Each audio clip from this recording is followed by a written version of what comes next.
ആമേൻ. Hallelujah. Praise Lord. എല്ലാം അല്ലേ? Echo വരുന്നു. ഓക്കെ. എനിക്ക് ശകലം എക്കോ ഇവിടെ. അതായത് കർത്താവ് നാം സ്തോത്രം ചെയ്യുന്നു. എന്തെങ്കിലും ഡിസ്റ്റർബൻസ് ഉണ്ടെ പറയണം. എനിക്ക് എന്തോ ഇഷ്യൂ ഉണ്ട് ഇവിടെ. നിങ്ങൾ കേൾക്കുന്നവർക്കോളം ഇന്ന് രാത്രിയിൽ നമുക്ക് ഒരുമിച്ച് ഇവിടെ കർത്താവിന്റെ കാര്യപ്പാൻ സഹായിച്ച കൃപയ്ക്കായി സ്തോത്രം ചെയ്യുന്നു. ഞാൻ ഇന്ന് കാലം പല വിഷയങ്ങളെ പറ്റി ചിന്തിച്ചു. എന്നാൽ ദൈവം തന്ന ഒരു വേദഭാഗം എടുത്ത് സംസാരിക്കണമെന്ന് ഞാൻ ആഗ്രഹിക്കുന്നു. ഞാൻ പലപ്പോഴും എൻ്റെ ഒരു പ്രശ്നം എന്ന് പറഞ്ഞാൽ എൻ്റെ ലാംഗ്വേജ് മലയാളം ഞാൻ പഠിച്ചിട്ടില്ല സ്കൂളിൽ. അതുകൊണ്ട് ഞാൻ ഇംഗ്ലീഷിലാണ് എഴുതിയിട്ടാണ് പിന്നെ ഞാൻ ഇങ്ങോട്ട് ട്രാൻസ്ലേറ്റ് ചെയ്യുന്ന പോലാണ് പ്രസംഗിക്കുന്നത്. സോ ലാംഗ്വേജിൽ എപ്പോഴും ഒരു ഇഷ്യൂ എനിക്കുണ്ട് ആ വിഷയത്തിൽ. ഇംഗ്ലീഷിലാണ് പിന്നെ ഈസി ആയിരിക്കും. ഞാൻ ഇംഗ്ലീഷിലാണ് പ്രസംഗങ്ങൾ തയ്യാറാക്കുന്നത്. അത് പിന്നെ മലയാളം ട്രാൻസ്ലേറ്റ് ചെയ്ത് സംസാരിക്കുമ്പോൾ വിഷയങ്ങളുണ്ട്. അതുകൊണ്ട് നിങ്ങളെല്ലാവരും എനിക്ക് വേണ്ടി പ്രാർത്ഥിക്കണം. അത് മാത്രമല്ല, ശാരീരികമായിട്ട് നല്ല സുഖം എനിക്കും ഇല്ല, മേഴ്സിക്കും ഇല്ല. ഞങ്ങൾ നടക്കുന്ന പനിയുടെ കഷ്ടപ്പെടുന്നു. എന്നാൽ ദൈവം എത്രത്തോളം നടത്തി. മുമ്പ് നിങ്ങൾ പ്രാർത്ഥിച്ചതുപോലെ ഹ്യൂസ്റ്റണിൽ വലിയൊരു ഹരിക്കേൻ ഉണ്ടായി. ഇങ്ങോട്ട് വരുമെന്ന് ഞങ്ങളാരും അത്ര പ്രിപ്പയർഡ് അല്ല. എന്നാൽ കറക്റ്റ് തന്നെ വന്നടിച്ചു. അതുകൊണ്ട് പലർക്കും ഇപ്പോൾ പവറില്ല. ഞങ്ങൾക്ക് പവറില്ല. 2 ദിവസം പവറില്ലാതെ എയർ കണ്ടീഷൻ ഒന്നും വർക്ക് ചെയ്യാത്തതുകൊണ്ട് ആരോഗ്യ അസുഖങ്ങൾ പിടിച്ചത് എനിക്ക് തോന്നുന്നു. എന്നാൽ നിങ്ങൾ പ്രാർത്ഥിക്കുക. ഇവിടെ പ്രാർത്ഥിച്ചപ്പോൾ വചനം കേൾക്കുമ്പോൾ രോഗശാന്തി ഉണ്ടാകണമെന്ന് ഒരാൾ പ്രാർത്ഥിച്ചത്. ദാസി പ്രാർത്ഥിച്ചതിന്റെ മനസ്സിൽ എന്റെ വിഷയം അത് തന്നെയാണ്. രോഗശാന്തിയെ പറ്റിയാണ് ഇന്ന് സംസാരിക്കാൻ ഞാൻ ആഗ്രഹിക്കുന്നത്. പല വിഷയങ്ങളും ഞാനിങ്ങനെ ചിന്തിച്ചപ്പോൾ എൻ്റെ മനസ്സിൽ കടന്നുപോയ ഒരു വചനമാണ് മർക്കോസിന്റെ സുവിശേഷം 10-ാം അധ്യായം അതിന് 46 മുതൽ 52 വരെയുള്ള വാക്യം. ആർക്കെങ്കിലും വായിക്കും? മർക്കോസിന്റെ സുവിശേഷം 10-ന്റെ 46 മുതൽ 50.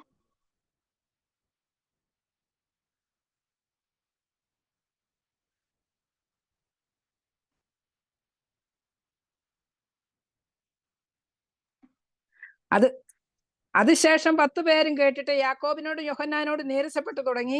യേശു അവരെ അടുക്കൽ വിളിച്ച് അവരോട്, ജാതികളിൽ അധിപതികളായവർ.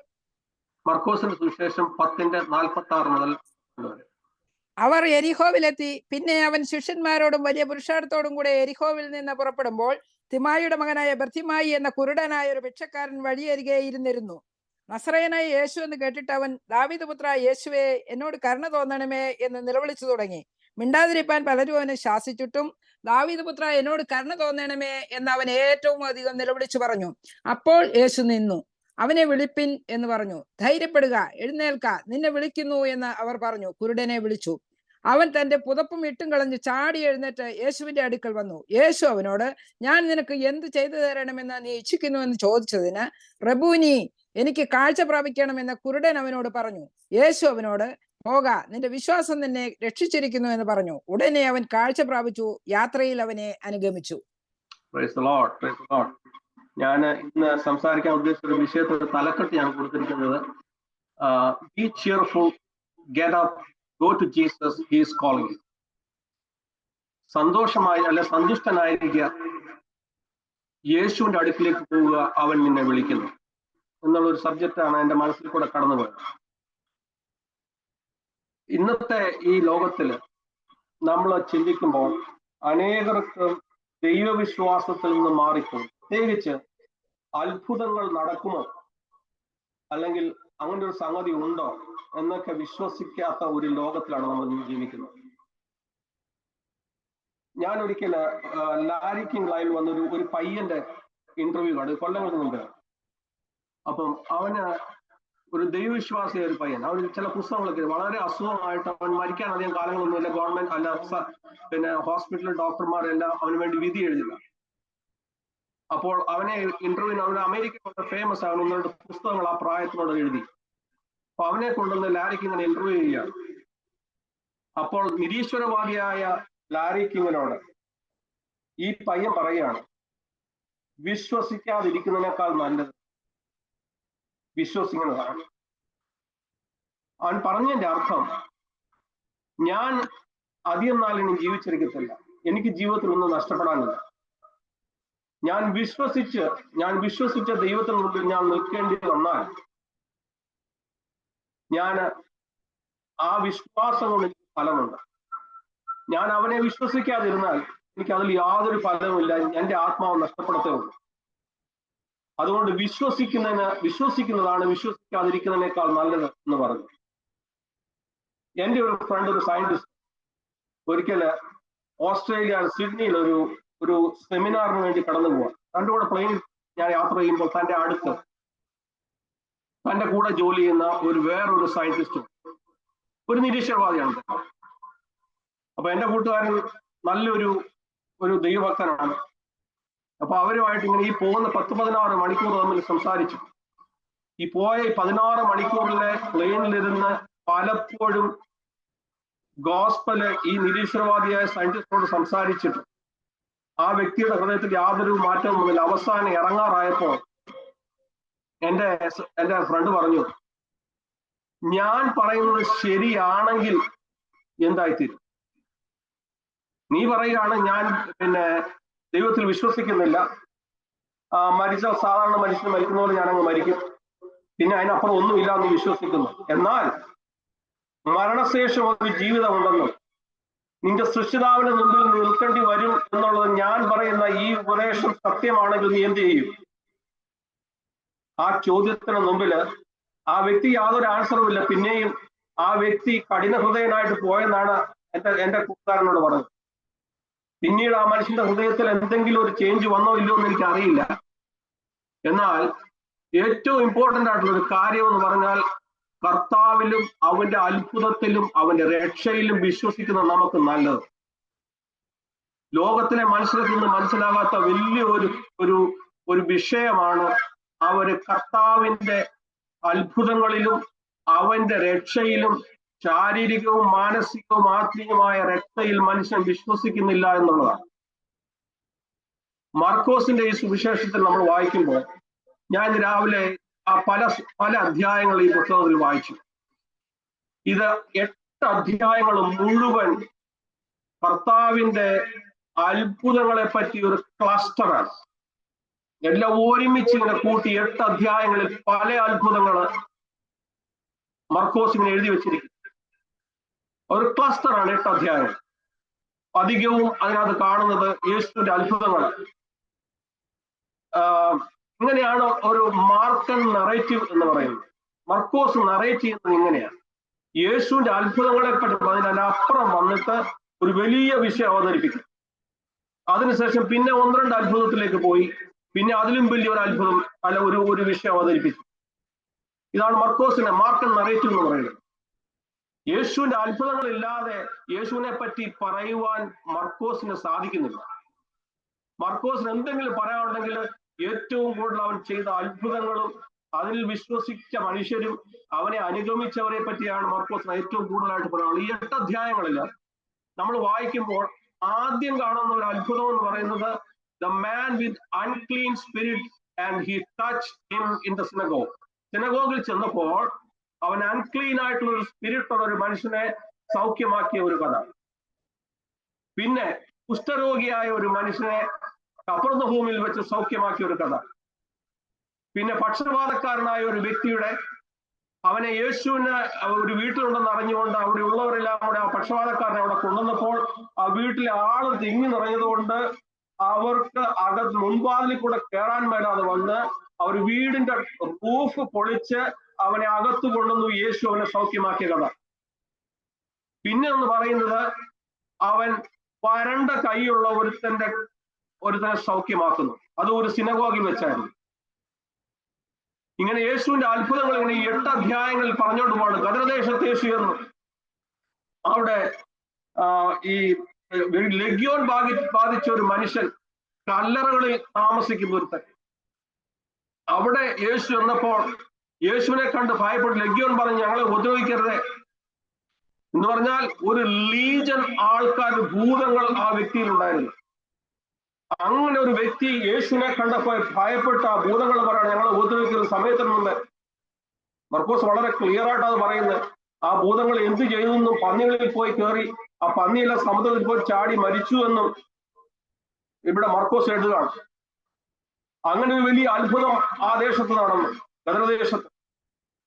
പിന്നെ നമ്മൾ കാണുന്ന രക്തസ്രാവക്കാരിയായ ഒരു സ്ത്രീ, അവൾ യേശുവിന്റെ വസ്ത്രത്തിന്റെ തൊങ്ങലിൽ തൊട്ടപ്പോൾ അവൾക്ക് സൗഖ്യം വന്നു. പിന്നെ നമ്മൾ കാണുന്ന ഒരു അധികാരിയുടെ മകൾ, റൂളേഴ്സ് ഡോട്ടർ ഇംഗ്ലീഷിലാണ് പറയുന്നത്.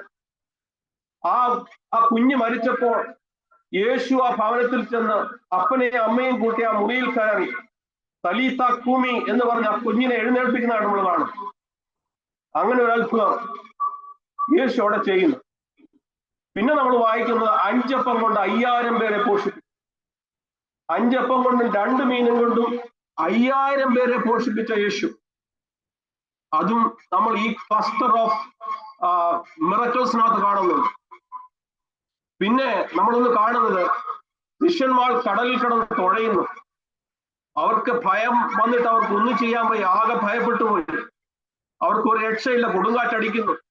എന്നാൽ 4-ാം യാമം ആയപ്പോൾ കടലിന്മീതെ നടന്നു വന്ന യേശു, അവൻ നടന്നു വന്നു, പടകിൽ കയറി ശാന്തത വരുത്തി.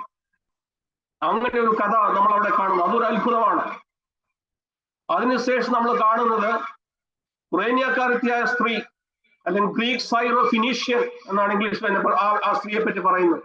ഒരു ഫിനീഷ്യനായ ഒരു സ്ത്രീ, അവളുടെ കുഞ്ഞിന് ഒരു അൺക്ലീൻ സ്പിരിറ്റ് ഉണ്ടായിരുന്നു. കർത്താവിന്റെ അടുത്ത് വന്ന് പറഞ്ഞു, ആ കുഞ്ഞിന് സൗഖ്യമാക്കി തരണമേ എന്ന് പറഞ്ഞപ്പോൾ യേശു പറഞ്ഞു, മക്കളുടെ അപ്പം നായ്ക്കുട്ടികൾ കിട്ടി കൊടുക്കത്തില്ല എന്ന് പറഞ്ഞപ്പോൾ അവിടെ വിശ്വാസം കണ്ട് അവൾ പറഞ്ഞു, കുട്ടികളുടെ ടേബിളിൽ നിന്ന് വീഴുന്ന അപ്പത്തിന്റെ കഷ്ണം കഴിച്ചും ആ നായ്ക്കുട്ടികൾ ജീവിക്കുന്നല്ലോ എന്ന് പറഞ്ഞ് അവിടെ വിശ്വാസം കണ്ടിട്ട് യേശു അവളോട് പറഞ്ഞു, പോയിക്കോളൂ, അതിന്റെ മകൾക്ക് സൗഖ്യം വന്നിരിക്കുന്നു. അതിനുശേഷം നമ്മൾ കാണുന്നത് അതെ ബധിരനും അതുപോലെ സംസാരിക്കാൻ കഴിവില്ലാത്ത ഒരു വ്യക്തിയെ യേശു തൊട്ടു. എഫദ എന്ന് പറഞ്ഞു. അവ തുറന്നു വരിക എന്ന അർത്ഥത്തിൽ അവന്റെ ചെവിയും അവന്റെ നാവിന്റെ ബന്ധനങ്ങൾ ഒഴിഞ്ഞതായിട്ട് നമ്മൾ വായിക്കുന്നു. അത്ഭുതങ്ങളുടെ ഒരു ക്ലസ്റ്റർ തന്നെ മർക്കോസ് ഇവിടെ പറയുക. മർക്കോസ് ആ യേശുവിനെ അവതരിപ്പിക്കുന്നത് ഓരോ അത്ഭുതങ്ങളും അടയാളങ്ങളും യേശു കാണിച്ചത് ലോകത്തെ വിളിച്ചു പറഞ്ഞുകൊണ്ട്. പിന്നത്തെ ഒരു അത്ഭുതം ഇവിടെ മർക്കോസ് പറയുന്നത് 7 അപ്പവും അതുപോലെ തന്നെ മീൻ കഷ്ണങ്ങളും കൊണ്ട് 4000 പേരെ പോഷിപ്പിച്ച കഥ പറയുന്നു. അതുപോലെ തന്നെ ബെഥസ്ദാ കുളത്തിന്റെ അടുത്ത് ഒരു കുരുടനായ മനുഷ്യന് അവന് സൗഖ്യമാക്കുന്നവന് കാഴ്ച കൊടുക്കുന്നുണ്ട്. 8:26 ശേഷം ഇവിടെ ഈ ഹീലിംഗ് അല്ലെങ്കിൽ അത്ഭുതങ്ങൾ എന്ന് പറയുന്നത് no longer the central part of his ministry. യേശുവിന്റെ ആക്ടിവിറ്റികളിൽ പിന്നെ ഈ വലിയ ഈ അത്ഭുതങ്ങളോ അല്ലെങ്കിൽ രോഗസൗഖ്യമോ ഒന്നും പ്രത്യേകിച്ച് അവിടെ കാണിക്കും. പിന്നെ 2 എണ്ണം കാണിക്കുന്നുണ്ട്. ഈ കഥ അല്ലെങ്കിൽ നമ്മൾ ഇപ്പം വായിച്ച ഈ കഥ അല്ലെങ്കിൽ ഈ പിന്നെ യേശു കുരുടനെ സൗഖ്യമാക്കിയ ആ കഥ, അത് എഴുതി വെച്ചിരുന്ന സ്ഥലം തന്നെ വളരെ ഇമ്പോർട്ടന്റ്. ഈ 8 അധ്യായങ്ങളിൽ ഈ കഥ പറയാതെ മർക്കോസ് പറയുന്നത് ഇത് 10-ാം അധ്യായത്തിലാണ്. എന്നാൽ ഈ 8 അധ്യായത്തിന്റെ അവസാനത്തിൽ ബെഥസ്ദാ കുളത്തിന്റെ അവിടെ വെച്ച് ആ കുരുടനെ സൗഖ്യമാക്കിയതും അതുപോലെ തന്നെ ഈ ഭർത്തിമായിയെ സൗഖ്യമാക്കിയതും 2 പാരലലായ കഥകളാണ്. എന്ന് വെച്ചാൽ ഒരു കഥ കഴിഞ്ഞത് അതിനുശേഷം യേശുവിന്റെ ആക്ടിവിറ്റിയുടെ ഏറ്റവും വലിയൊരു ഉപദേശമാണ് പിന്നെ പറയുന്നത്. യേശു ഫിലിപ്പയിലെ ഫിലിപ്പയിൽ ചെന്ന് അവിടുത്തെ ഒരു എപ്പിസോഡ് നമുക്കറിയാം. അതിനുശേഷം യേശു അവരോട് ചോദിക്കുന്നു, ശിഷ്യന്മാരോട് ചോദിക്കുന്നു, കാര്യം അവരെ പഠിപ്പിക്കാൻ തുടങ്ങുക. യേശുവിടെ പറയുന്നു, ഞാൻ ആരെന്ന് ജനങ്ങൾ പറയുന്നു പറഞ്ഞപ്പോൾ പത്രോസ് പറഞ്ഞു, നീ ദൈവത്തിന്റെ പുത്രനായ മശിഹ എന്ന് പറയുന്നു. എന്ന് പറഞ്ഞാൽ ഈ പത്രോസിന്റെ ജീവിതത്തിൽ അല്ലെങ്കിൽ ശിഷ്യന്മാരുടെ ജീവിതത്തിൽ ഒരു കണ്ണു തുറന്ന അനുഭവമായിരുന്നു ബെഥസ്ദാ കുളത്തിന് അവിടെ വെച്ച് സംഭവിച്ചത്. അതുവരെ യേശു ദൈവപുത്രൻ എന്ന് പറഞ്ഞാൽ അവരാരും മെനക്കെടാൻ പോയില്ല. എന്നാൽ ഇത് കണ്ടു കഴിഞ്ഞപ്പോൾ ശിഷ്യന്മാർക്ക് ഒരു വലിയ പാഠം അവിടെ പഠിപ്പിക്കുകയാണ് കർത്താവ്. അപ്പൊ യേശുവിന്റെ ഈ ഉപദേശങ്ങളൊക്കെ അതിന്റെ കോർ എന്ന് പറയുന്നത് തന്റെ ശിഷ്യന്മാരും തന്നെ അനുഗമിക്കുന്നവരും താൻ ആരാണെന്ന് അറിയണം. അല്ലാതെ ഞാൻ ഈ ലോകത്തിൽ 5 അപ്പം കൊണ്ട് 5000 പേരെ പോഷിപ്പിക്കാൻ വന്നവനോ അല്ലെങ്കിൽ രോഗികൾക്ക് സൗഖ്യം കൊടുക്കാൻ വന്നവനോ മാത്രമല്ല ഞാൻ അതേ സൃഷ്ടിതാവായ ദൈവത്തിന്റെ ഏക പുത്രൻ, ഞാൻ മശിഹ എന്ന് ജനങ്ങൾക്ക് മനസ്സിലായോ ഇല്ലയോ എന്നുള്ളതാണ് യേശുവിന്റെ ഏറ്റവും വലിയ മിനിസ്ട്രിയുടെ ആക്ടിവിറ്റീസിന്റെ ഒക്കെ കോർ. അതിന്റെ സെന്റർ അതായിരുന്നു. നമ്മൾ ഈ ഫിലിപ്പയിലെ അതിന് ശേഷം പത്രോസിനോട് ചോദിക്കുമ്പോൾ പത്രോസ് ചാടിക്കറി പറയുന്നു, നീ ദൈവത്തിന്റെ പുത്രനായ മശിഹ എന്ന് പറഞ്ഞപ്പോൾ യേശു പിന്നീട് എക്സ്പ്ലെയിൻ ചെയ്യുന്നത് അവന്റെ മരണ പുനരുത്ഥാനത്തെ പറ്റി. അപ്പൊ അവന്റെ ആക്ടിവിറ്റീസിന്റെ, അവന്റെ കോർ, അവന്റെ ക്രിസ്റ്റോളജിക്കൽ വ്യൂ, യേശു ആരാണെന്നും എന്ന് പറഞ്ഞാൽ യേശുവിനെ പറ്റിയുള്ള പഠനം, ക്രിസ്റ്റോളജിക്കൽ അല്ലെങ്കിൽ ആ യേശുവിനെ പറ്റി ഒരു അറിവ് അവർക്ക് കൊടുക്കേണ്ടത് ഏറ്റവും ആവശ്യമെന്ന് കണ്ടു. വെറും ഒരു അത്ഭുതങ്ങളോ അടയാളങ്ങളോ കണ്ട് നിങ്ങൾ പോകേണ്ടവരല്ല. എന്നാൽ അതിനപ്പുറമായിട്ട് ഞാൻ ആരാണെന്ന് നിങ്ങൾ അറിയണം. ഞാൻ സ്വർഗത്തിൽ നിന്ന് ഇറങ്ങി വന്ന ദൈവത്തിന്റെ പുത്രൻ മശിഹ എന്ന് മനസ്സിലാക്കാൻ വേണ്ടിയാണ് അത്ഭുതങ്ങളുടെ അടയാളം. നമ്മൾ ഇന്നും ചെയ്യേണ്ട കാര്യങ്ങൾ അത് തന്നെയാണ് കേട്ടോ. പ്രാർത്ഥനയും അത്ഭുതങ്ങളും അടയാളങ്ങളൊക്കെ വളരെ നല്ലത് തന്നെ. എന്നാൽ അതിനപ്പുറമായിട്ട് യേശു ആരാണെന്നുള്ള വിളിച്ചു പറയുവാനും യേശു ഉൾക്കൂടുള്ള രക്ഷ ശാരീരികം മാത്രമല്ല ആത്മീയ രക്ഷയും ലോകത്തിന് വിളിച്ചു പറയേണ്ടത് ഏറ്റവും അത്യാവശ്യമായ ഒരു കാര്യം. ഇവിടെ യേശു യെരുശലേമിലേക്കുള്ള വഴിയിലേക്ക് തിരിയുകയാണ്. നമ്മൾ വായിച്ച കഥയിലേക്ക് തിരിച്ചു വരാം. യെരുശലേമിലേക്ക് പോകണം. ഞാൻ ഈ കഥ പറയുന്നതിന്റെ കാരണം ഇത് എഴുതി വെച്ചിരിക്കുന്ന സ്ഥലം എന്ന് പറയുന്നത് യേശു അവസാനമായി മർക്കോസ് രേഖപ്പെടുത്തിയിരിക്കുന്ന ഒരു അത്ഭുതമാണ് ഇത്. യേശു വളരെ ബിസി ആയിട്ടുള്ള ഒരു സമയമാണ്. അവൻ തന്റെ മരണപുനരുത്ഥാനങ്ങളെ പറ്റി ശിഷ്യന്മാരോട് പറഞ്ഞതിന് ശേഷം, അത് മരുഭൂമിയിൽ നിന്ന് ഇറങ്ങി വന്നതിന് ശേഷം ഓരോ അത്ഭുതം കൂടി ചെയ്തു. അതിന് കഴിഞ്ഞ് അതൊരു ബാലനെ സൗഖ്യമാക്കിയതാണ്. അതിനുശേഷം ചെയ്ത ഏറ്റവും വലിയൊരു അത്ഭുതമായിരുന്നു ഈ കുരുടൻ സൗഖ്യം കൊടുക്കുന്നത്. എന്നാൽ ഈ ഒരു പ്രത്യേക സാഹചര്യം എന്ന് പറയുന്നത് യേശുവിന്റെ ജീവിതത്തിൽ വളരെ ബിസി ആയിട്ടുള്ള ഒരു സമയമാണ്. He is heading towards Jerusalem. താൻ കഷ്ടാനുഭവത്തിലൂടെ യെരുശലേമിൽ ചെന്ന് താൻ കഷ്ടം അനുഭവിക്കും, താൻ പിടിക്കപ്പെടും, അവിടെ വെച്ച് താൻ അടിക്കും, തന്റെ മേൽ തുപ്പും, അങ്ങനെ അവര് പല വിധത്തിൽ അവരെ ഉപദ്രവിക്കുമെന്ന് പലയിടത്തും യേശു ക്രിസ്തു മർക്കോസിന് ശേഷം തന്നെ പറയുന്നതായിട്ട് നമ്മൾ കാണുന്നു. ഒന്ന് മർക്കോസ് 8:31 അങ്ങനെ പറയുന്നു, 9:31 യേശു അങ്ങനെ പറയുന്നു, 10:33 മുതൽ 34 വരെയുള്ള വാക്യങ്ങളിലും യേശു പറയുന്നു, ഞാന് യെരുശലേമിൽ ചെന്ന് കഴിയുമ്പോൾ പല കഷ്ടങ്ങളിൽ കൂടെ കടന്നു പോകും. അവിടെ ശാസ്ത്രിമാരും അതുപോലെ ചീഫ് പ്രീസ്റ്റ് അവരെല്ലാവരും എന്നെ കണ്ടം ചെയ്യും, എന്നെ മരണത്തിന് വേണ്ടി ഏൽപ്പിച്ചു കൊടുക്കും, അവരെന്നെ അടിക്കും, എന്നെ തുപ്പും, they will mock me. ഇതെല്ലാം അവിടെ സംഭവിക്കും. എന്നാൽ ഇതിനൊക്കെ ഒരു ക്ലാസ് എടുത്തിട്ടാണ് ഇവരെ ബലപ്പെടുത്തി യേശു അവരുടെ കൂടെ യെരുശലേമിലേക്ക് പോവുകയാണ്. ഈ പോകുന്ന വഴിയിലാണ് ഈ സംഭവം. യെരുശലേമിൽ എന്ന് പറയുന്നത് 2550 അടി ഈ ലെവലിൽ നിന്ന് മേളിൽ നിൽക്കുന്ന ഒരു സ്ഥലമാണ്. അന്നത്തെ ഒരു റൂളാണ് 15 അല്ലെങ്കിൽ 24 കിലോമീറ്ററിന് യെരുശലേമിന് അടുത്തുള്ള എല്ലാ പുരുഷന്മാരും പാസ് ഓവറിന് അല്ലെങ്കിൽ പെസഹായിക്ക് യെരുശലേമിൽ ചെന്നിരിക്കണം. അപ്പോൾ ഈ സമയത്ത് അനേകര് യെരുശലേമിലേക്ക് പോകുന്നുണ്ട്. അപ്പൊ യേശുവിനും അറിയാം ഈ സമയം തന്റെ സമയം അടുത്തിരിക്കുന്നു. അപ്പൊ താൻ യെരുശലേമിൽ ചെന്നത് ഏറ്റവും ആവശ്യമെന്ന് യേശുവിന് അറിയാമായിരുന്നു. അപ്പൊ യേശു ആ ഒരു പാഷനോടെ താൻ മരണമാസ്വദിക്കേണ്ടത് ആവശ്യമുണ്ടെന്നുള്ള പാഷനോടുകൂടെ എന്റെയും നിങ്ങളെയും രക്ഷയ്ക്ക് വേണ്ടി താൻ യാഗമാക്കി തീരേണ്ട ഒരു സമയം അടുത്തിരിക്കുന്ന പറഞ്ഞ യേശു താൻ യെരുശലേമിലേക്ക് പോവുകയാണ്. കൂടെ പോയ ആൾക്കാർക്കെല്ലാം ഒരു പിൽഗ്രിംസ് ആയിട്ട് കൂടെ ഒത്തിരി പേരുണ്ട്. എന്നാൽ കൂടെ യേശുവോടുള്ള ശിഷ്യന്മാർക്കും ഫോളോവേഴ്സിനും വലിയൊരു ഭയം, ഒരു വലിയ ടെൻഷൻ അവരുടെ ഹൃദയത്തിലുണ്ട്. കാരണം എന്ത് സംഭവിക്കാം, യേശു ഇത് പലപ്പോഴും പറഞ്ഞു കഴിഞ്ഞു. യെരുശലേമിൽ ചെന്ന് കഴിയുമ്പോൾ അവന് കഷ്ടം വരും, ഞങ്ങളെല്ലാം ചിതറിപ്പോകും. ഇതെല്ലാം അങ്ങനെ ഒരു വലിയ ടെൻഷനിലൂടെ അവർ കടന്നു പോകുന്ന ഒരു സമയം. എന്നാൽ യേശു ആ ടെൻഷന്റെ മധ്യത്തിലേക്ക് ധൈര്യമായിട്ട് നടന്നില്ല. അതാണ് ധൈര്യം, അതാണ് പാഷൻ. നമ്മൾ ചിന്തിച്ചു നോക്കിയേ, യേശുവിനെ അറിയാൻ താൻ ചെന്നാൽ അവിടെ വെച്ച് മരിക്കും, കൊല്ലപ്പെടും. എന്നാൽ അതിന്റെ മധ്യത്തിലേക്ക് തന്നെത്താൻ കയറി ചെല്ലുന്ന ഒരു ധൈര്യമുള്ള ഒരു കർത്താവ്. അങ്ങനെ പോകുന്ന വഴിക്കാണ് നമ്മൾ ഈ അത്ഭുതം കർത്താവ് ചെയ്യുന്നതായിട്ട് കാണുന്നത്. പോകുന്ന വഴിക്ക് നമ്മൾ വായിച്ചതുപോലെ ബർത്തിമായി എന്ന് പറയുന്ന ഒരു കുരുടൻ. ബർത്തിമായി എന്ന ഇതിന്റെ ഒരു ചരിത്രമുണ്ട്. അലക്സാണ്ടർ ചക്രവർത്തിയുടെ കാലത്ത് താൻ തന്റെ ചെറുപ്പകാലത്ത് തന്നെ മരിച്ചതായിരുന്നു. ആ സാമ്രാജ്യമെല്ലാം വെട്ടിപ്പിടിച്ചതിന് ശേഷം ചെറുപ്പകാലത്തിൽ മരിച്ചു. അപ്പൊ അദ്ദേഹത്തിന് 4 ജനറൽസ് ഈ രാജ്യം 4ആയിട്ട് വീതിച്ചെടുത്തു. അതിലൊരുത്തനായിരുന്നു ടോളമി, അല്ലെങ്കിൽ നമ്മൾ ഇംഗ്ലീഷിൽ അതിന്റെ സ്പെല്ലിംഗ് പറഞ്ഞാൽ PTOLEMY. പി സൈലന്റ് ആണ്. ടോളമി എന്നാണ് പേര്. അത് സിറിയൻ ഭാഷയിലേക്ക് വന്നപ്പോഴത്തേക്കിന്, അല്ല സിറിയ അല്ലെങ്കിൽ അറാമിക് ഭാഷയിൽ വരുമ്പോൾ, അതിപ്പോ നമ്മൾ കേരളത്തിലാണെങ്കിൽ യാക്കോബ് എന്നുള്ള ചാക്കോ എന്നായതുപോലെ ഈ ടോളമി എന്നുള്ള പേര് അത് ഹിമായി എന്ന് മാറി. നമ്മുടെ മലയാളത്തിൽ വന്നപ്പോൾ ടോമി എന്നായി. മനസ്സിലായി?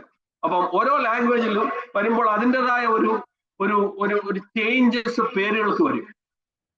അങ്ങനെ സംഭവിച്ചതാണ്. ഈ ആ രാജകുടുംബത്തിൽ നിന്ന് വന്ന ഒരുത്തനാ ഈ ബർത്തിമായി. എല്ലാം നഷ്ടപ്പെട്ടവനായി, കണ്ണിൽ ഉടനായി, കാലങ്ങൾക്ക് ശേഷമാകട്ടോ. എന്നാൽ ആ കുടുംബത്തിൽ നിന്ന് വന്ന ഒരു വ്യക്തി, അവനൊന്നുമില്ലാത്തവനായി വഴിയരിയിൽ നിന്ന് ഒന്ന് ചിന്തിച്ചു നോക്കി. ഒരു രാജാവ്, രാജാതി രാജാവും കർത്താതി കർത്താവായ യേശുവിനോട് തന്റെ കഷ്ടത വിളിച്ചു പറയുന്ന ഒരു അനുഭവം എന്തോ ഒരു വലിയ സീനാന്ന് നോക്കി. ഈ ലോകത്തിൽ രാജാക്കന്മാരുടെ എല്ലാം നഷ്ടപ്പെട്ടപ്പോ തനിക്കുള്ളത് ഒന്നുമില്ല എന്ന് മനസ്സിലാക്കി താൻ ഒന്നുമില്ലാത്തവനായി വഴിയരികിൽ ഭിക്ഷ അയച്ചുകൊണ്ടിരിക്കുന്ന അനുഭവത്തിലേക്ക് വന്നപ്പോൾ അവന് രാജാതി രാജാവും കർത്താതി കർത്താവും കടന്നുപോയപ്പോൾ അവന് തിരിച്ചറിഞ്ഞു. അപ്പോൾ അതിനെപ്പറ്റി ഞാൻ ചിന്തിച്ചപ്പോൾ ആ സമയത്ത് അവന്റെ ചുറ്റുമുള്ള ആരും അവൻ റെസ്പെക്ട് കൊടുത്തില്ല. അവനൊക്കെ സാധാരണക്കാരൻ, അവന് കണ്ണ് കാണാത്തവൻ. എല്ലാവരും അവനെ റോഡ് സൈഡിലേക്ക് പുഷ് ചെയ്തു. അവിടെ ഞങ്ങൾ ഇരുന്നോ, വല്ലതും വിഷയം അയച്ച് കഴിച്ചോ, ഞങ്ങളെ ഉപദ്രവിക്കുന്ന അർത്ഥത്തിൽ അവനെ മാറ്റി നിർത്തി. ഈ പാസ് ഓവർ സമയത്ത് ഞാൻ പറഞ്ഞതുപോലെ അനേകർ അതിലൂടെ കടന്നുപോയി. ആ സമയത്താണ് യെരുശലേമിലെ പ്രീസ്റ്റുകൾ അല്ലെങ്കിൽ പുരോഹിതന്മാർ പലരും, അതുപോലെ ലേവ്യരും യെരുശലേമിൽ ഈ സമയത്ത് ശുശ്രൂഷിക്കാൻ വേണ്ടി അതിലെ കടന്നുപോയി. ഒരു എസ്റ്റിമേഷൻ പറയുന്നത് ഏകദേശം 20,000 പ്രീസ്റ്റുകളും ലീവൈറ്റ്സും അതിലെ കടന്നുപോയെന്ന്. യെരിഹോവിൽ കൂടെ എല്ലാവരും യെരുശലേമിൽ പോവുക. ഇത്രയും പേര് അതിലെ കടന്നുപോയിട്ട് ആരെങ്കിലും ഈ മനുഷ്യനോട് കരുണ കാണിച്ചോ? ഇല്ല. സാധാരണക്കാരുടെ വീട്, നമ്മൾ നല്ല ശബരിയാക്കാരന്റെ കട കഴിഞ്ഞ ആഴ്ച ആശ്വാസം കേട്ടല്ലോ. പലരും അതിലെ കടന്നുപോയി. എന്നാൽ നല്ല ശബരിയാക്കാരൻ അതിലെ കടന്നു വന്നു. അതുപോലെ തന്നെയാണ് അതേ പുരോഹിതന്മാരും ലേവ്യരും ആ വഴിയായി 10,000-20,000 പേര് കടന്നു പോയപ്പോൾ ഒരുത്തർക്കും ഈ ബർത്തിമായോട് കരുണ തോന്നിയില്ല. അവനൊരു കുടനായിട്ട് അവിടെ കുത്തിയിരിക്കുന്നു, ഭിക്ഷയാചിക്കുന്നു. ചരിത്രം പറഞ്ഞ രാജകുടുംബക്കാരനാണ്, എന്നാ ഒന്നുമില്ലാത്തവനായി മാറി. അവരെല്ലാവരും സമൂഹത്തിൽ തള്ളപ്പെട്ട ഒരു അനുഭവം. അപ്പോൾ അവൻ പെട്ടെന്ന് ഇതാ ഒരു മെസ്സിയാനിക് സ്റ്റാറ്റസ് ഉള്ള ഒരു പുരോഹിതനല്ല കടന്നു പോകുന്നു. ഒരു മഷിഹ അതിലെ കടന്നുപോയി. അവൻ കടന്നു വന്നപ്പോൾ വലിയ ഒച്ചയും ബഹളവും ഒക്കെ കേട്ടു. സാധാരണ ആൾക്കാർ പോകുന്ന പോലെ ഒരു ഒച്ചയല്ല അവരവിടെ കേട്ടു, ഒരു പ്രത്യേക ബഹളം. ഉടനെ അവൻ ചോദിച്ചു, ഇതാരാ കടന്നു പോകുന്നു? എന്താ അവിടെ സംഭവിക്കുന്നത്? കണ്ണു കാണാൻ വയ്യല്ല.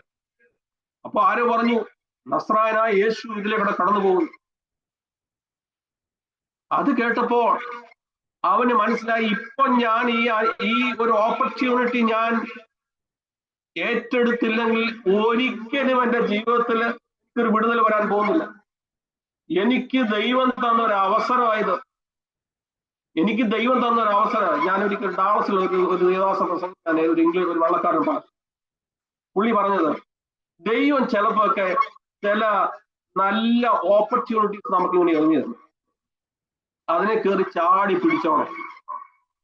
പിടിച്ചു കഴിഞ്ഞ് whoever makes the best out of it will become the best candidate for his miracle. ദൈവത്തിന്റെ അത്ഭുതങ്ങൾ സംഭവിക്കാൻ ആര് ഇങ്ങനത്തെ സമയങ്ങൾ ഉപയോഗിക്കുന്നുവോ, ദൈവം തരുന്ന നല്ല സമയങ്ങൾ, നമ്മൾ അത് നോക്കിയിരുന്ന് ദൈവം നമുക്ക് തരുമ്പോൾ അത് എടുത്തു കഴിഞ്ഞാൽ നമ്മുടെ ജീവിതത്തിൽ അത്ഭുതങ്ങൾ തന്നെത്താനെ വന്നുകൊണ്ടിരിക്കും. ദൈവം അങ്ങനെ sometimes gives good times for you to accept or just jump and grab it. അങ്ങനത്തെ അവസരങ്ങൾ ദൈവം തരുമ്പോൾ നമ്മൾ ആരും ഇല്ലാതാക്കുന്നത് കേട്ടോ. ഇതാണ് ഇവിടെ സംഭവിച്ചത്.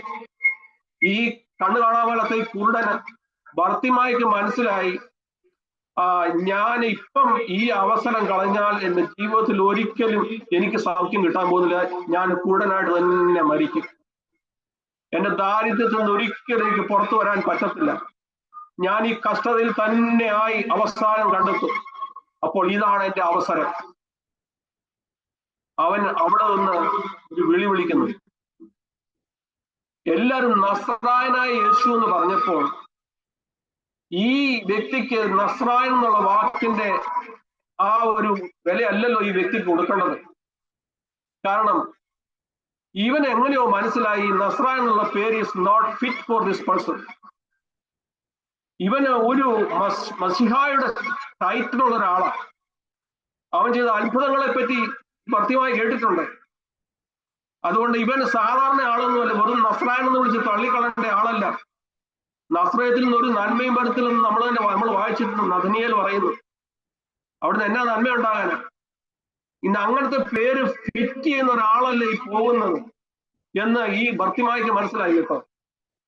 അവൻ ഉടനെ പറഞ്ഞു, ദാവീദ് പുത്ര, യേശുവിന്റെ ശരിയായ ടൈറ്റില്, ഒരു മസിയാനിക് ടൈറ്റില്, അവൻ ദാവീദിന്റെ പുത്രന്. എന്നാൽ ഒരു രാജാവിനെ അറിയത്തില്ല ഒരു രാജാവിന്റെ വില എന്നാണ് കേട്ടോ.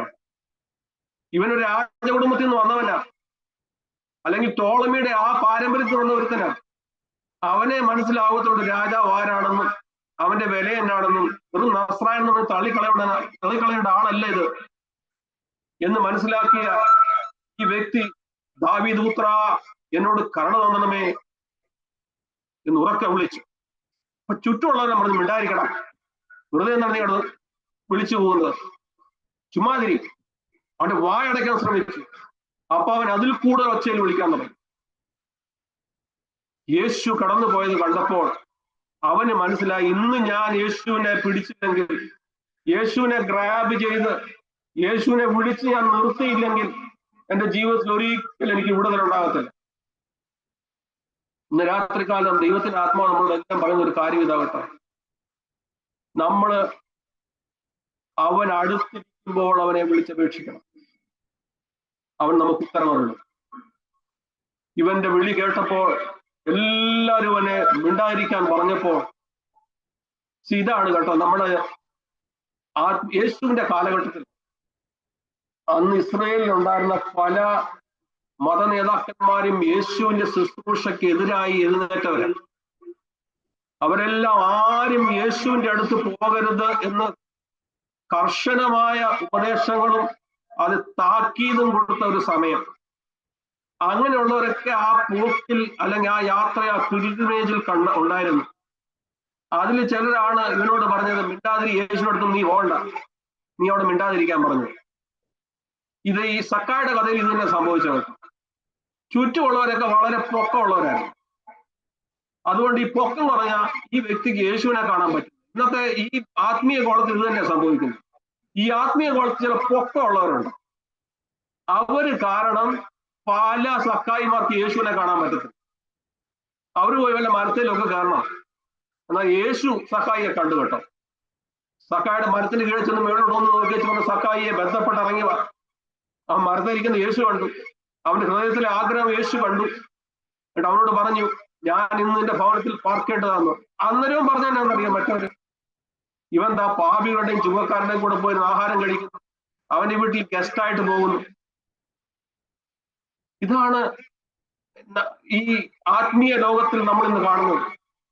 ഈ വലിപ്പമുള്ളവരെല്ലാം അവരെല്ലാം നമ്മളെ യേശുവിന്റെ അടുത്ത് അല്ലെങ്കിൽ വിശ്വാസികളായ യേശുവിന്റെ അടുത്ത് പോകുവാൻ പലരെയും സമ്മതിക്കാത്ത പല ലീഡേഴ്സും ഇന്ന് ആത്മീയ ലോകത്തിലുണ്ട്. ഈ ഭർത്തിമാരുടെ വിഷയത്തിൽ അത് തന്നെയാണ് സംഭവിച്ചത്. അവനെ യേശുവിന്റെ അടുത്ത് പോകാതെ മിരിക്കാൻ വേണ്ടി മിണ്ടാതിരിക്കാൻ അവനോട് കൽപ്പിച്ചു. എന്നാൽ അവൻ മിണ്ടാതിരുന്നില്ല. അവനൊരു ആവശ്യക്കാരനാണ്. അവന്റെ ജീവിതത്തിൽ ഒരു ആവശ്യമുണ്ട്. അവന്റെ വിളി കേട്ടപ്പോൾ യേശു അവിടെ നിന്നു. അതിന്റെ ഒറിജിനൽ ഗ്രീക്ക് പദത്തിൽ പറയുന്നത് ഹി സ്റ്റുഡ് സ്റ്റിൽ. അത് ശരിക്കും ട്രാൻസ്ലേറ്റ് ഞാൻ ESV വായിച്ചപ്പോൾ ഹി സ്റ്റോപ്ഡ് എന്ന് എഴുതിയേക്കുന്നത്. എന്നാൽ കിങ് ജെയിംസ് വെർഷന്റെ ന്യൂ വെർഷനിലും പഴയ വെർഷനിലും എഴുതിയിരിക്കുന്നത് സ്റ്റുഡ് സ്റ്റിൽ എന്നാണ്. എന്ന് പറഞ്ഞാൽ അവിടെ വലിയൊരു ശാന്തതയുണ്ടായി. പിൻ ഡ്രോപ്പ് സൈലൻസ്. യേശു അവിടെ നിന്ന് കഴിഞ്ഞ് വലിയ ബഹളങ്ങളൊക്കെ ഉണ്ടായി. യേശു നിന്ന് കഴിഞ്ഞപ്പോൾ അവിടെ വലിയ ഒരു ശാന്തത ഉണ്ടായി. ബഹളമെല്ലാം മാറി. ഈ പിൻ ഡ്രോപ്പ് സൈലൻസ് ഒക്കെ നമ്മൾ കേട്ടിട്ടുണ്ടല്ലോ. നാട്ടിൽ ചില നല്ല പ്രാസംഗികന്മാർ നമ്മുടെ ക്രിസ്ത്യ ഓളത്തിലുമുണ്ട്, രാഷ്ട്രീയത്തിലുമുണ്ട്. ചിലരൊക്കെ പ്രസംഗിച്ചാല് ആൾക്കാർ ഇരുന്നങ്ങ് കേൾക്കും. അവിടെ ഒരു പിൻ ഡ്രോപ്പ് സൈലൻസ്. കാരണം ആൾക്കാർ ശ്രദ്ധിച്ചുകൊണ്ടിരിക്കുകയാണ്. ഞാൻ കേട്ടിട്ടുണ്ട് EMS നമ്പൂതിരിപ്പാട് പ്രസംഗിച്ചാൽ അങ്ങനെയായിരുന്നു. പുള്ളി പ്രസംഗിക്കുന്ന കേട്ട് കഴിഞ്ഞാൽ ആൾക്കാർ ഇരുന്നു പോകും. അതുപോലെ ഒരു അനുഭവമാണ് യേശു അവിടെ നിന്ന് കഴിഞ്ഞപ്പോൾ സംഭവിച്ചത്. എന്നിട്ട് യേശു പറഞ്ഞു അവനോട് ഇങ്ങോട്ട് വരാൻ പറ്റും. Let him come here. ഞാന് ഈ 1-2-3 ദിവസത്തിന് മുമ്പ് ഒരു എപ്പിസോഡ് ഇങ്ങനെ കണ്ടപ്പോൾ നമ്മുടെ ആത്മീയ ലോകത്തിൽ നടക്കുന്ന ചതിവുകളും വഞ്ചനകളെ പറ്റി കേട്ടപ്പോൾ എനിക്ക് ഇന്നടത്ത് പോയാൽ സൗഖ്യം കിട്ടുന്ന വലിയ ആഗ്രഹത്തോടെ വന്ന പലരെയും സ്റ്റേജിൽ കയറ്റി വിടാതെ യേശുവിൻ അവരുടെ ആ പ്രാസംഗികന്റെ ആൾക്കാർ തന്നെ തടഞ്ഞിരുന്നു. കാരണം ഈ വ്യക്തി പോയാൽ നാണക്കേടാന്ന് അവർക്ക് മനസ്സിലാവും. അതുകൊണ്ട് അവരെ സ്റ്റേജിൽ കയറാതെ തടഞ്ഞു നിർത്തിയ കേസുകൾ പലതുമുണ്ട്. ഇത് വലിയ ഇൻവെസ്റ്റിഗേഷൻ കിട്ടിയ ഒരു കാര്യമാണ്. ഒരു ഇൻവെസ്റ്റിഗേഷൻ നടത്തിയ അതിന് പ്രൂഫോടുകൂടെ പുറത്തു വന്നൊരു കാര്യം. രോഗസൗഖ്യത്തിന് വേണ്ടി ആവശ്യത്തോടെ വന്ന പലരെയും സ്റ്റേജിൽ കയറ്റി വിടാതെ തടഞ്ഞു നിർത്തിയപ്പോൾ യേശു പറയാം അവനെ ഇങ്ങോട്ട് പറഞ്ഞോളൂ, അവനെ ഇങ്ങോട്ട് വിട. അവൻ ഓടി തന്റെ വസ്ത്രം. അന്നേരം ഇവര് പറയാണ് യേശു നിന്നെ വിളിക്കുന്നു, അങ്ങോട്ട് ചെല്ല, നീ അങ്ങോട്ട് ചെല്ല, യേശു നിന്നെ വിളിക്കുന്നു. അതുവരെ പോകണ്ട പോകണ്ട എന്ന് പറഞ്ഞപ്പോൾ യേശു വിളിക്കുന്നു എന്ന് പറഞ്ഞപ്പോൾ അവരുടെയും വിധം മാറി. ഇവന് മനസ്സിലായല്ലോ ഇവൻ പറഞ്ഞത്. ഇവൻ വിളിച്ച് ഈ ബഹളത്തിടയ്ക്ക് ഇവൻ വിളിച്ചത് കേട്ടല്ലോ, ഇതാ വിളിക്കുന്നു, അങ്ങോട്ട് ചെല്ല. അവിടെ ചെന്ന് കഴിഞ്ഞപ്പോൾ അവിടെ ഒരു കോൺവെർസേഷൻ വളരെ യേശു ഞാൻ പിന്നെ ഈ നേതാക്കന്മാരുടെ അടുത്ത കാര്യങ്ങളാണ് പിന്നെ ചിന്തിക്കുന്നത്. എടോ ബോഡോ എന്നൊക്കെ വിളിക്കുന്ന നേതാക്കന്മാരുണ്ട്, മതനേതാക്കന്മാർ. എന്നാൽ അതുപോലൊന്നും അല്ല യേശു വിളിച്ചത്. അവന്റെ പേര് അവനെ വിളിച്ചു. അവന്റെ പേര് വിളിച്ചു, ഭർത്തിമായിയെ. നമ്മൾ ഒരാളുടെ പേര് കൂട്ടി വിളിക്കുമ്പോഴുണ്ടല്ലോ ആ ഒരു ബന്ധത്തിന്റെ ആഴം വേറെ. നമ്മൾ ഒരാളെ വെറുതെ എടാന്ന് വിളിച്ചാൽ എടോന്ന് വിളിച്ചാൽ ആ ഒരു ബന്ധം വരത്തില്ല. യേശു അവനെ പേര് വിളിക്കുക, ഭർത്തിമായി നിനക്ക് എന്നാ വേണം. ഉടനെ ഭർത്തിമായുടെ റിപ്ലൈ ആണ് നമ്മളോട്. നമ്മളെല്ലാം പ്രാർത്ഥിക്കേണ്ടത് ഇങ്ങനെ തന്നെയായിരിക്കും.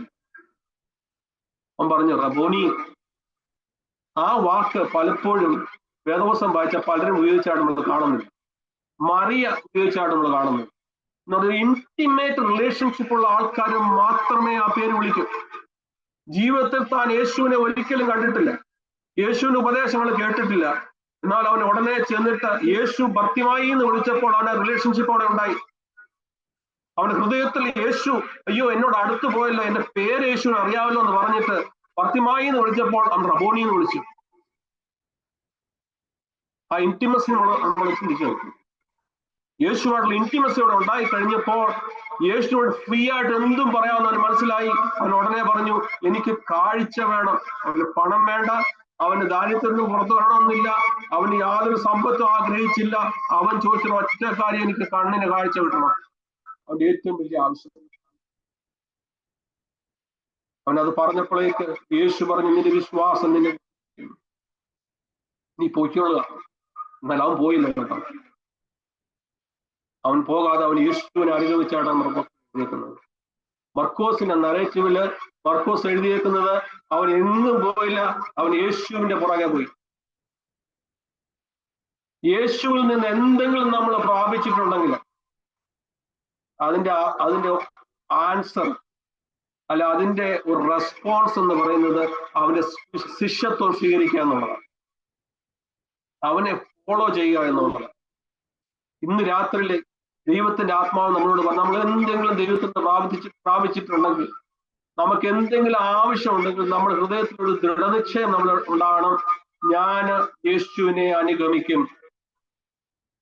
നമ്മുടെ രോഗത്തിനും നമ്മുടെ പാപത്തിനും ശമനം വരുമെന്ന് നമ്മുടെ ജീവിതത്തിൽ കിട്ടിയെന്ന് നമ്മൾ വിശ്വസിക്കുന്നുവെങ്കിൽ പിന്നെ അടുത്ത സ്റ്റെപ്പ് അവനെ ഫോളോ ചെയ്യാന്നുള്ളത്. ഭക്തിമായി അതാണ് ചെയ്തത്. അവൻ യേശുവിനെ അനുഗമിച്ചു. യേശു അവിടെ നിന്നുള്ളത് ചിന്തിച്ചപ്പോൾ വേറൊരു കാര്യം എന്റെ മനസ്സിൽ വന്നു. ഈ ലോകത്തിൽ വെച്ച് യേശു ഭർത്തിമായുടെ കരച്ചിലിൽ നിന്നെങ്കിൽ സ്വർഗത്തിൽ ചെന്നാലും അവൻ നിന്നു. എപ്പോഴാണെന്നറിയാവോ? സ്തെഫാനോസ് മരിക്കുന്ന സമയത്ത്. അവൻ ലോകത്തിൽ നിന്നു, സ്വർഗത്തിൽ നിന്നു. ഇന്നും അവൻ ചെയ്യുന്നത് തന്റെ ഭക്തന്മാരുടെ കരച്ചിൽ മുമ്പിൽ അവൻ ഒരിക്കലും ഇരിക്കത്തില്ല, അവൻ നിൽക്കും. അവൻ ഇന്നലെയും ഇന്നും എന്നേക്കും അനന്യൻ. അവന്റെ വാക്കുകൾക്ക് മാറ്റമില്ല, അവന്റെ സ്നേഹത്തിന് മാറ്റമില്ല. പത്രോസും, ഞാൻ അടുത്ത ഒരു സ്റ്റെപ്പ് ഇതിന്റെ എഡീഷണൽ ആയിട്ട് പറയുന്നത് സമയമില്ലാതെ നിർത്താൻ പോവുക. പത്രോസും യോഹന്നാനും സുന്ദരം എന്നുള്ള ആ